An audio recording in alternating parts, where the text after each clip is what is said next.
Hi, my name's Vinny, and I'm the creator of Lombard's Labyrinth and founder of Kromatic Games. Today, I just want to go over what's inside my prototype that I've been building. If you like the game and you want to test it out, it is over on Steam's Tabletop Simulator, the workshop.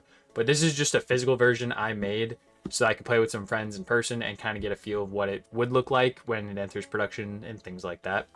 So to start off, you have the original box cover art we came up with. I think we're going to be changing this up, so for now this is just like an early prototype. I talked to my artist and they kind of said they wanted to redo like the wording, like the lettering. They also wanted to rework on the image and things like that.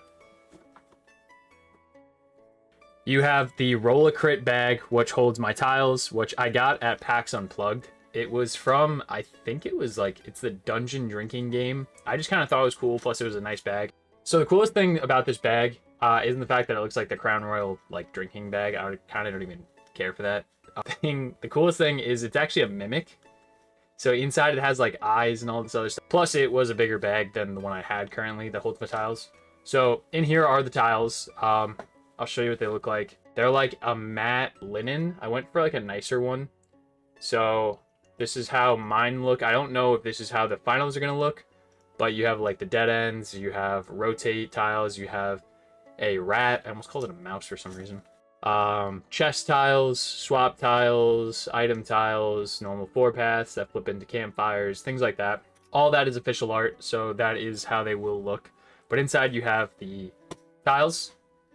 Then you have the little tiny meeple and stuff like that that I like using. Before I bought meeple, I wound up using tiny chess pieces that I had from a little magnetic chessboard, because this was like the easiest way for us to have pieces that fit on the board. Then I got the meeple and to test out to see if those were a good size. And I also wound up buying, just in case they weren't, these tiny little like cubes. I don't even know. So anyone can use whatever they want when they play my test game. But I think for the base game, like when it comes to actually being in production, I'd like to use the meeple. I think it's a good size. Then I was messing with the concept of custom dice, because people did not like trying to figure out the math on like when you roll a d6, like 1 2 3 added 1 2 3, 6 added 6, and 4 and 5 was a miss.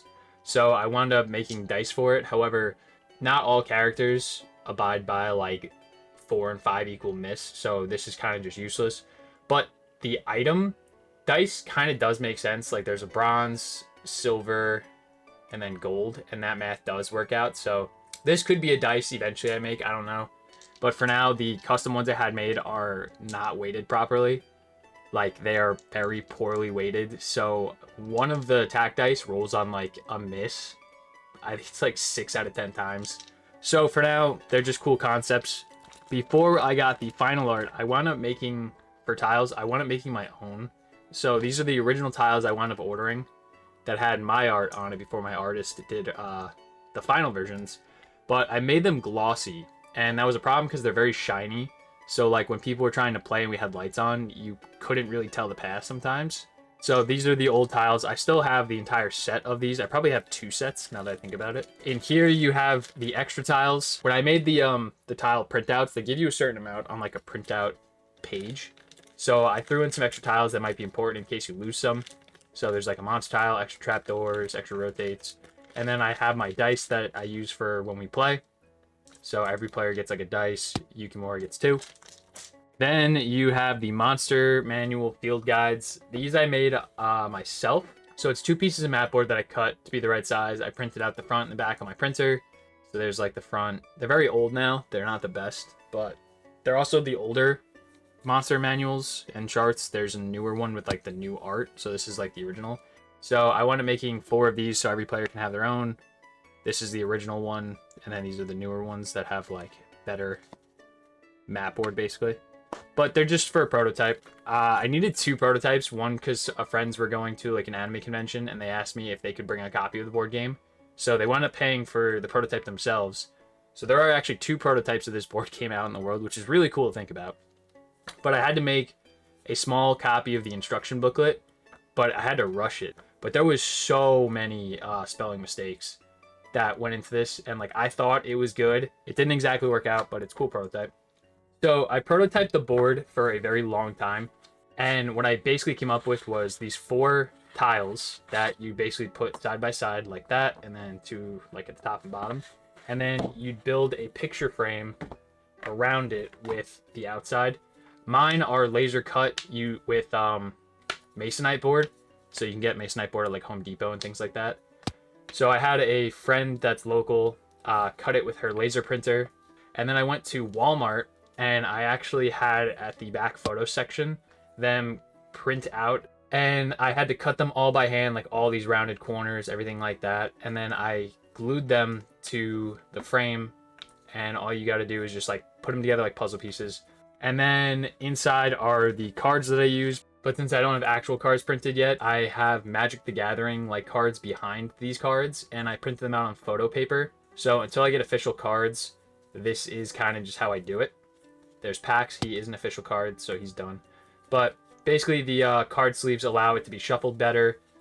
The cards can also be separated into colors, so you have like your champions, the gold items, and the bosses. And then in here are my item cards. I also have it like labeled items. And again, it's like doubled up, so there's like magic cards behind it. But having sleeves instead of like photo paper allows me to shuffle them better. So that's everything that comes inside of the board game. That's everything you would need to play, and then setup is just super easy. Yeah, it's not bad. When it's all set up, it is slightly bigger than a Monopoly board. I looked it up. Monopoly is 20 inches by 20 inches. So to make sure that the tiles that I bought, which are 1 inch by 1 inch, that they fit on the grid I made, my board comes out to be 22 by 22. Basically just gives a little more space. So this is my prototype. I have to take it to like a manufacturer, see what they think, see what they can basically do also.